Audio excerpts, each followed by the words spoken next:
What's up, people? Welcome to the Syracuse Lacrosse Podcast. I'm your host, Dan. If you want to have a little discussion with me, give me some feedback on the podcast, maybe a suggestion of guests as well, you can get a hold of me via Twitter and Instagram at Cuse1987. It's just the first episode of hopefully many. So we're just going to do a little intro today, talk about a couple headlines. Throughout the season, I'll give you my feedback on each game and discuss, going up into the season, discuss who left, who's still here, who needs to step up, and who showed out. So once again, two headlines to discuss today. Kevin Donahue. Let's get to him first. And then Chase Scanlon. We'll finish with Chase Scanlon today. Kevin Donahue served on the SU staff for over 2 decades. For those who don't know, Kevin Donahue stepped down and is now in a volunteer role.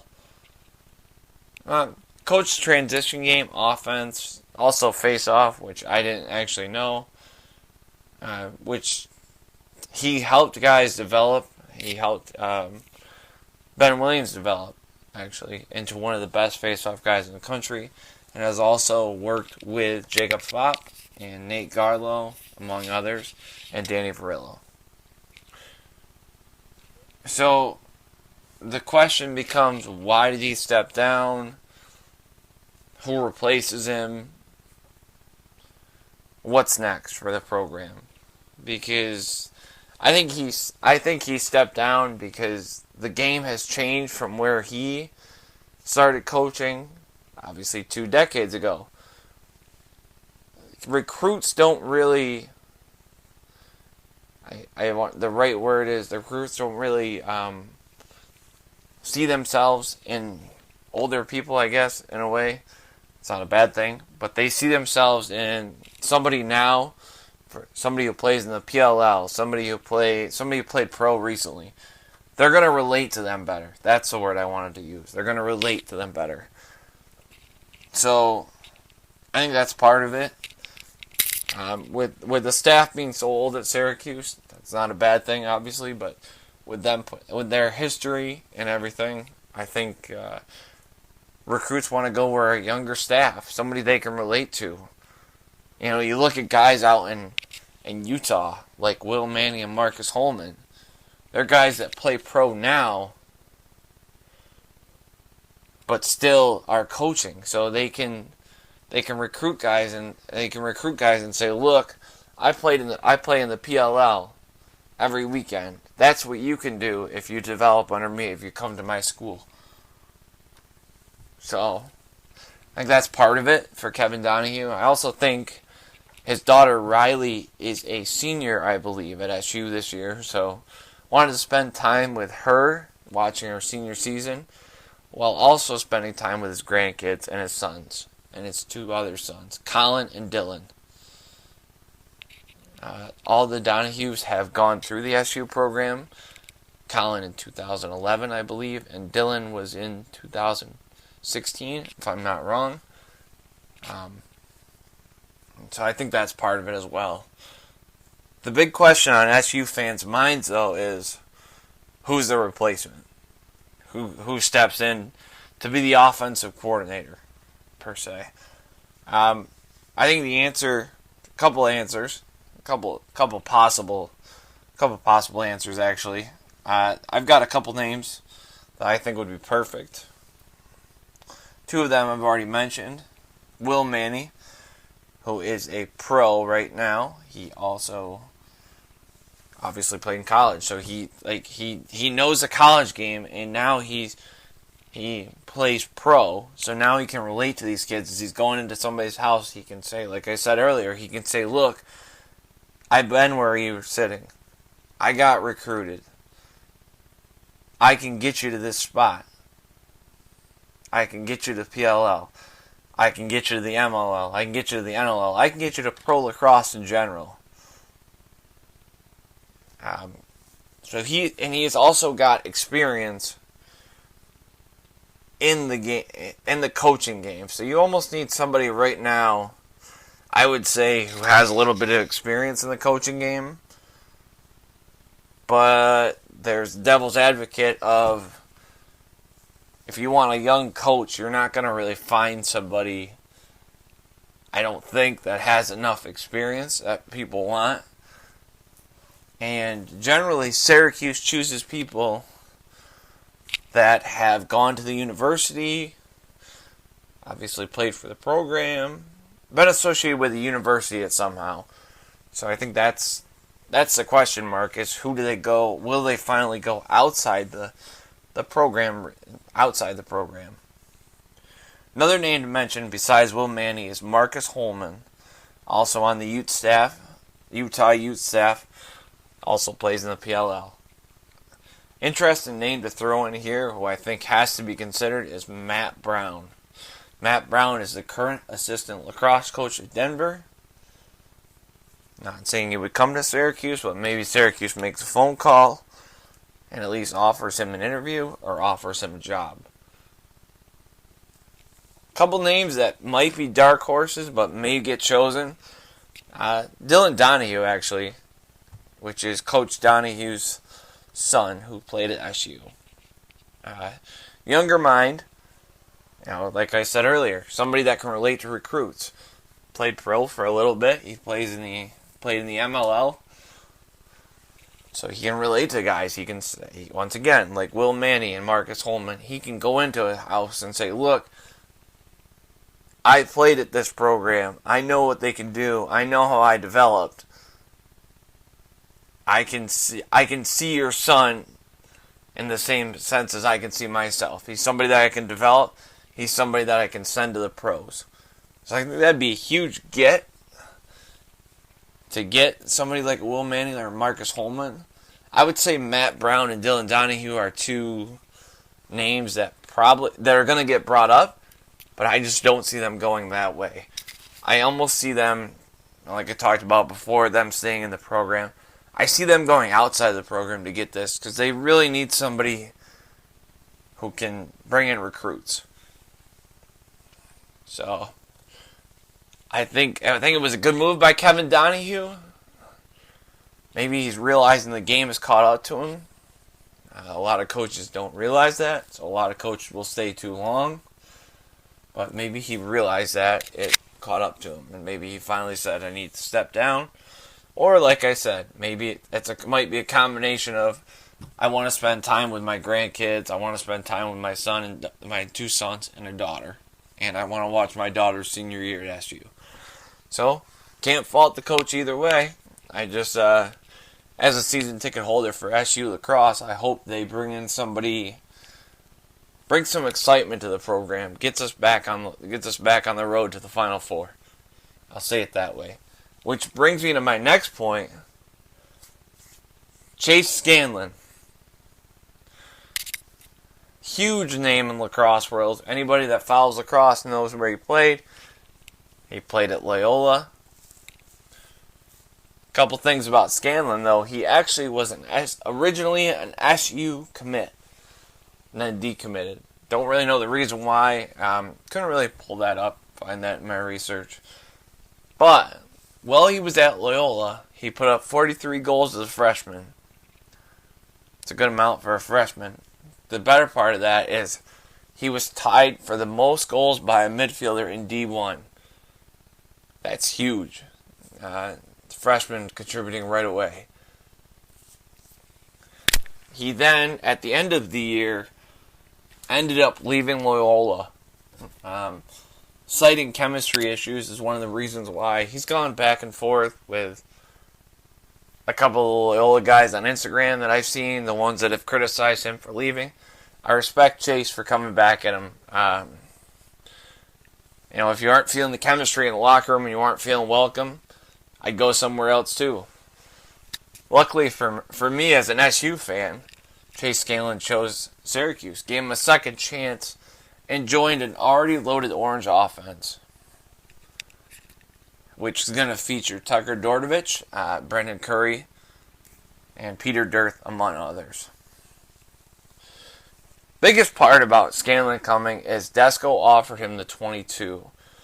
There's one other person that I know of in this year that Desco offered it to, and that was Chris Gray, who ended up choosing the North Carolina Tar Heels. That's besides the point. We're a little mad about the Chris Gray thing, but we got over it with Chase Scanlon coming. The last person to wear 22 is Jordan Evans. Jordan Evans was a local kid from Janesville, DeWitt, who committed to Syracuse. I believe was the number 1 recruit. And he had a pretty good career at Syracuse. Unfortunately, he was always overshadowed by 22. Everybody would look at him and say, well, he's wearing 22. He should put up 6 goals a game and 7 assists and stuff like that. So that brings me to another point today. I just want to get into the 22 debate a little bit. Number 22 debate a little bit. I want to spit my side, or say my side. And then, like I said, if you want to get a hold of me on Twitter and Instagram at Cuse987, we can have a little discussion about this. Give me your thoughts. Just sports in general. Also, like mainly focusing on lacrosse. But give me your thoughts on how you feel about the 22 and how it should be handled from here on out. My thoughts on it, I think it should personally be retired.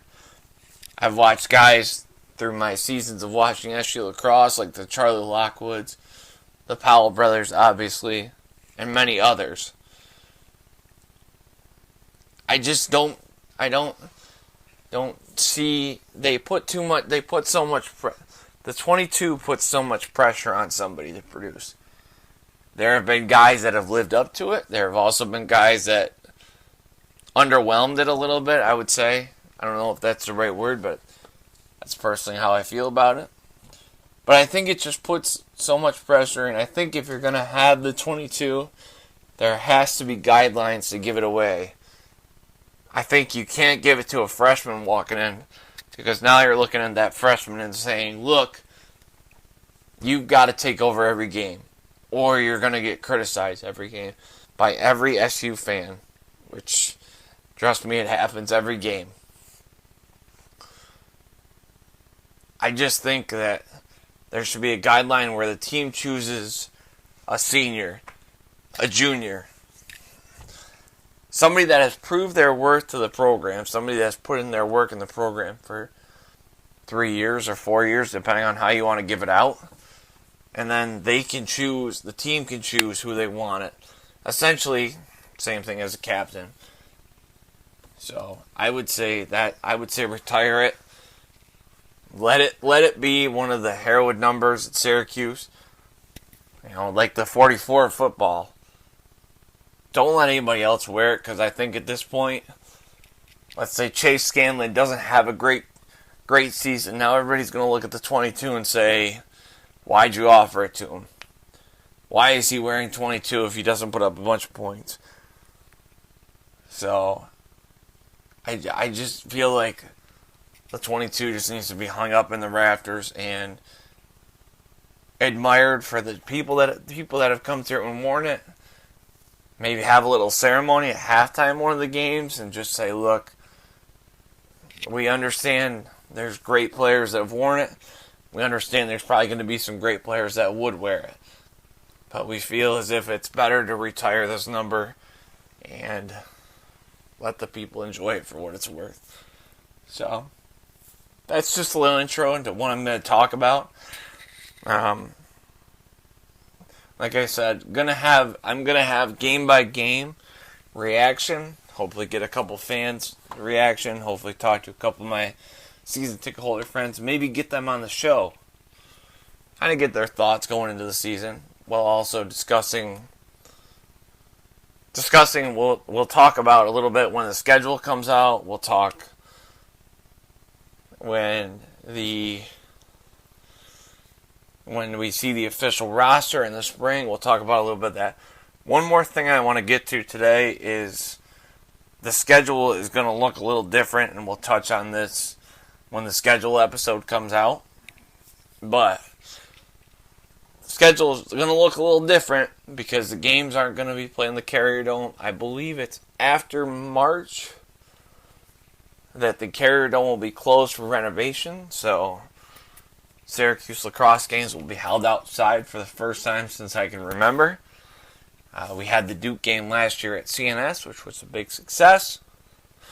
I think it gives the fans a better experience in a way, because you're not as spread out. Got a tight-knit group, and you play the elements.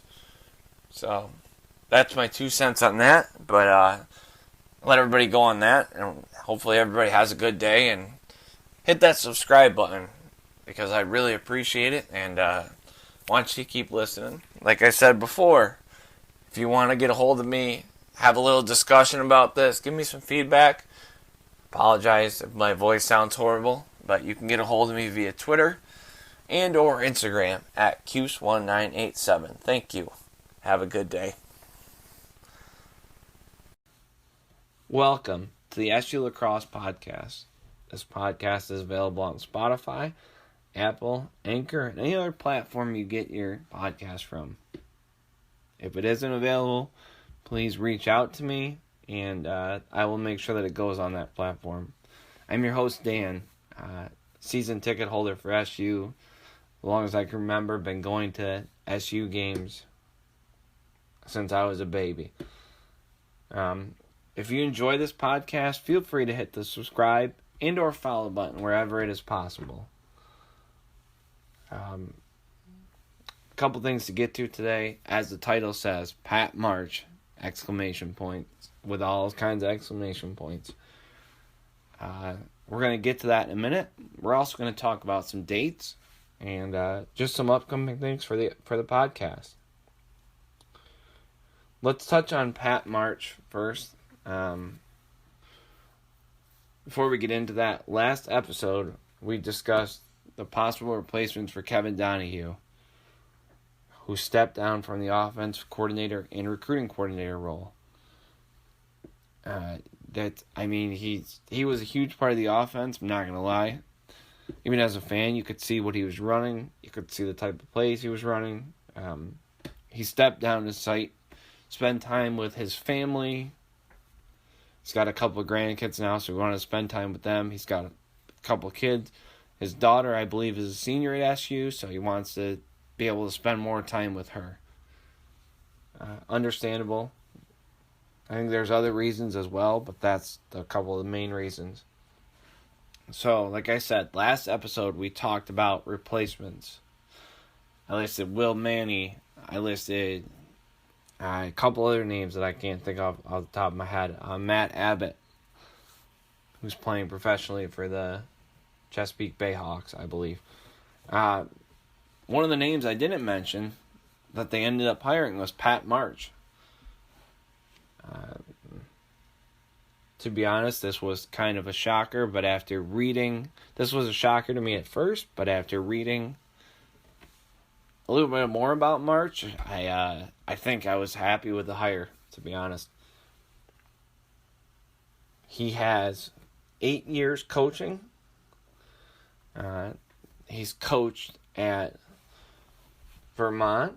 He's also coached at Dickinson College, his alma mater, Roanoke, where he was a 200-point scorer, notching 243 points total on 152 goals and 91 assists. So he was a talented offensive player throughout college, and it looks like it's translated to his coaching game. He also coached at Princeton, which was his most recent stop. In his first season, he ran the offense and also was a recruiting coordinator. In his first season at Princeton, the Tigers made a 50% jump in scoring offense, scoring nearly 15 goals per game. That was in 2017. That squad ranked second nationally in that category, and they also posted the top shooting percentage in the nation. And in the last 2 years, they haven't fallen out of the top 10 offensive-wise. They ranked third, and they also ranked 10th last year. On that offense, though, he had major league draft picks in Zach Currier and Austin Sims. Both were selected in the first round of the MLL draft in 2017. He also has mentored Michael Sowers, who is one of the best, arguably one of the best, I want to say, Princeton attackman ever to play. Sowers set a program record with points in 2019 for a single season. He had 90 points total, 37 goals, and 53 assists. So he brings the offensive side. On the recruiting side, however, there's a lot more upside, I would say, that I see, that just from the things that I've read, that I'm very excited about, that I want to see translated in Syracuse. He's brought in top-level talent to Princeton, or he had brought in top-level talent to Princeton, after being unranked by Inside Lacrosse, which we'll get to in a minute about Inside Lacrosse, just a general background. And they're being ranked, not ranked. They haven't been in the top 15 in recruiting since 2014. March brought Princeton back-to-back top 12 classes in the last two recruiting cycles. So that's huge. And to go back to Inside Lacrosse for a second, they're the ones who come out with their rankings. I believe it's a top 100 player, top 100 for each position that they run. They host an All-American game. They cover everything lacrosse. They cover pro lacrosse. They cover everything. So they have their own podcast. So I would say feel free to I would cross-promote with them. Feel free to go listen to that. It's very informative. They have a couple guys that they rotate, but it's very good. They talk about the pro game. They talk lacrosse all year, which is what I love. So that's huge. I mean, I love, after reading what I read about March, I'm very excited. I want to see what he does. I mean, now he went from Princeton, who was very good in the late 90s and early 2000s, and kind of has shown back up on the map more recently. He comes to a university in Syracuse that has one of the best alumni backing in the country in lacrosse, in my opinion. And he comes to one of the best programs in history in lacrosse. Plus, he's got a fan base that is loyal, that is rabid. I'm not saying that any other fan bases are rabid, but I'm just saying Syracuse lacrosse fans are different. We live and breathe lacrosse. We live and breathe the program. We follow it everywhere we go. We follow it on the road. We do it every time. So I can say, as somebody who's watched the games, I'm very excited to watch March. I'm very excited to welcome him into the SU Lacrosse family. One of the other things I wanted to get to today, there's a couple important dates. But first, unleashing a new segment today that was suggested by one of my friends. It's called the 22 cent segment. He said, Dan, you say 2 cents. Why not say 22 cents to honor the 22 at Syracuse? Tie it into it a little bit. So my 22 cents for today is about Pat March. And I think, given the things that I read, and given numbers that I've seen, I say March will turn this team into an offensive juggernaut. Because if he can do that at Princeton, imagine what he can do with the backing of the alumni, the community, everything at Syracuse. So, that's how I feel. That's my 22 cents. Let's get to some dates, though, coming up for the fans and the program, but I say more so the fans. because I think as a fan, I want to see how my team looks going in fall camp. Just like a spring scrimmage in football, I see fall camp as a fall ball scrimmage for lacrosse fans. They can go watch their team. They can see guys who may not contribute right away, but at some point in the year may contribute. So, and they also can watch some scrimmages with other teams. They can see how other teams look. They can do some analysis of that. The first date that we're going to get to, though, is October 5th. And there's a game that will be played at SUNY Cortland between Syracuse and Denver. For those who don't know, Cortland is about 45 minutes outside of Syracuse. It's also, and I just found this out earlier today, it also has a very famous alumni that coaches at Denver, and Bill Tierney. I think that's part of the reason why Syracuse and Denver will be playing at Cortland. I think that's huge for the university because they can promote it. Look, our alumni is coming back. They've also got a couple other alumni that are coming back. Tierney is the name that people know, so they can say, "Look, Tierney's coming back to coach. Come out and watch, support the university, whatever." That game is at 7 p.m. on October 5th. I would urge every lacrosse fan in the area to go to it, as Cortland has a very good, very nice stadium field there. I've been multiple times. I can honestly say it is one of my favorite outdoor venues for a D3 school. Back to Tierney, though. He's also going to be honored during the weekend. Don't really know what they're going to do for him. I've just been told that he's going to be honored. Or have heard that he's going to be honored, I should say. And he's also co-hosting a camp with Desko. John Desko, for those who don't know, is the head coach lacrosse at Syracuse University. I think it's great for the game having two coaches that I would consider in my top 10 all time. Both. I would say they were in my top 10. Desko's obviously one of my favorites as an SU fan, but Tierney is one of the absolute best to call the game and coach the game. They're co-hosting a camp in Cortland, and I think that's huge for the game. Like I said, you get two coaches that everybody knows. Everybody in the area is going to know John Desko. Everybody out west is going to know Bill Tierney. So that's gonna attract some kids that probably wouldn't go, per se, because you're also going to have the Denver players there, so that's going to help. Kids that go to the camp can talk to these players, kind of get their feeling. Talk to these coaches, get some advice on how to improve their game. Watch these guys play. I mean, it's an all-out win.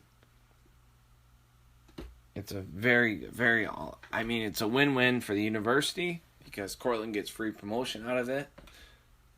But it's also a win. It's also a win for Syracuse and Denver, who, if you look at their alumni, you've got their alumni all spread out. You've got alumni in Atlanta for Syracuse and Liam Banks, who is the head coach of the Atlanta Blaze, who actually was Pat March's head coach last year when March coached for the Blaze, and they led the MLL in the offensive categories. But that's the one name that I think of. There's other names, obviously, but that's the name that I think of. So that's a very good event. I'd say attend. I definitely will be in attendance. I can say that. I definitely will be there. Wouldn't miss it. Especially being that my parents both attended Cortland. So just a little added thing to that. So a couple other dates to get to. October 19th is probably one of my favorite dates of all time. No, it's not my birthday.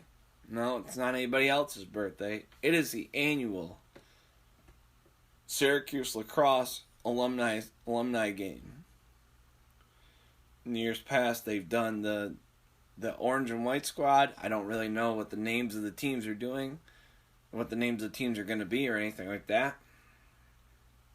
But I can tell you, as a fan of the game, I love seeing guys from 2000s, from the early 2000s, from the 1987s.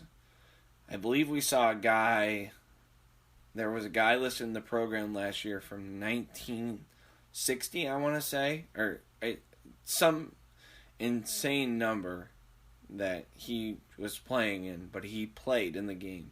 So that's part of the reason for me as a fan. I like seeing all those guys, reliving all the history, seeing the guys watching guys that play pro now, go on the field, play on the field, guys that have gone on who don't play the game anymore but are still that good where they can run out and score 10 goals or something.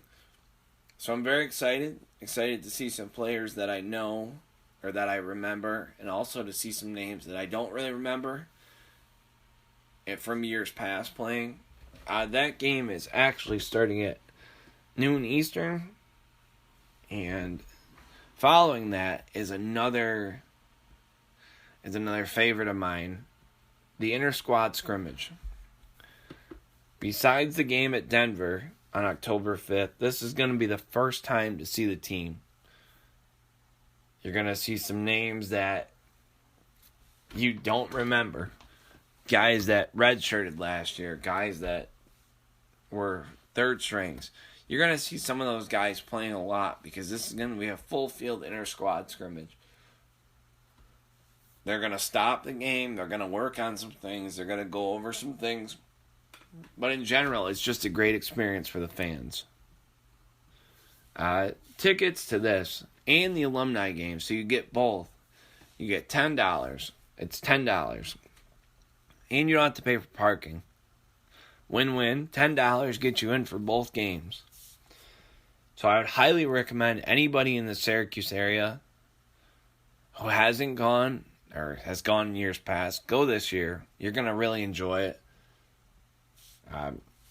We're going to have a couple podcasts on after that where we discuss thoughts from the alumni game, thoughts from the inter-squad scrimmage, thoughts from the Cortland scrimmage, just thoughts from fall ball camp in general as fall ball comes to an end and we start to get ready for the spring. One of the other dates that I want to point out is I kind of got it circled on my calendar. It is December 18th. Right around there, the schedule will get released. We're going to have a schedule episode where we talk about some teams that Syracuse travels to that we've never seen them travel to. One name is Albany. Syracuse has always hosted Albany in the past. This year, they're going to travel to Albany. Part of that is because of the dome construction. I think a big part of that actually is the dome construction and the fact that Albany wants Syracuse to go there. So that's huge.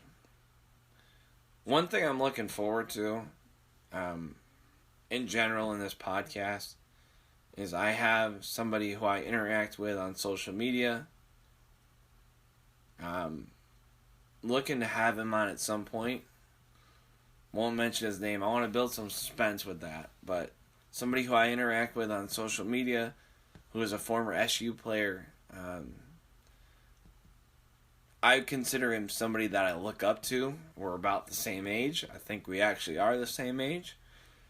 But I consider him an idol of mine.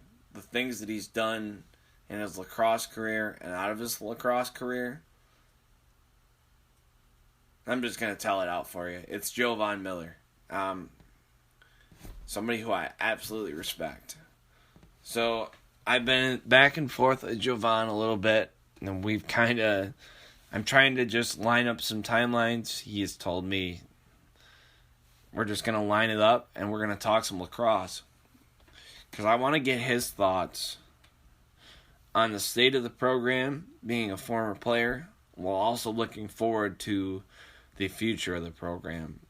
Give him... I know he watched every game. I know he watched the games last year. We interacted a lot during the games last year. I want to get his thoughts going into this year. Kind of see where he's at. And kind of see what he thinks this team can do. And all that stuff. Kind of get it caught up on his life as well. I know he's done a lot of things outside of the game, so I want to kind of give everybody a sight into what he's done. So I'm truly looking forward to that. Once again, I'm trying to set up the date and get that all set up. So I hope you'll enjoy the ride. I hope you'll enjoy that interview when it happens. Interview, co-host show, whatever you want to call it, because I'm going to kind of interact with him a little bit, but let him tell his story. He does host a podcast now called Give It Context. Give a shameless plug to that for him. Honestly, it is one of my favorite podcasts to listen to because it discusses issues from a college athlete standpoint, a pro athlete standpoint, as he has played in the pro game, he's played college. It discusses a lot of life things that people need to listen to that relate to sports, but he relates them back to life. He relates them anywhere he needs to. So I give him all the credit in the world for that. Once again, if you haven't listened to that, go listen to that. A shameless plug for him, as I always will, because like I said, I consider him an idol. I also consider him a friend, given the discussions that we've had. So if you want to reach out to me on social media,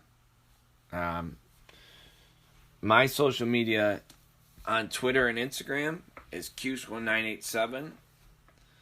If you want to just discuss any podcasts that you listen to, I'm open to anything, guys. So if you want to listen to anything, if you want to discuss anything that you listen to, want some advice on how to produce horrible podcasts, reach out to me. We'll talk. So, like I said, my Twitter and Instagram is Cuse1987. But I want to thank everybody for listening. Once again, if you could hit that subscribe and or follow button wherever you're listening to this.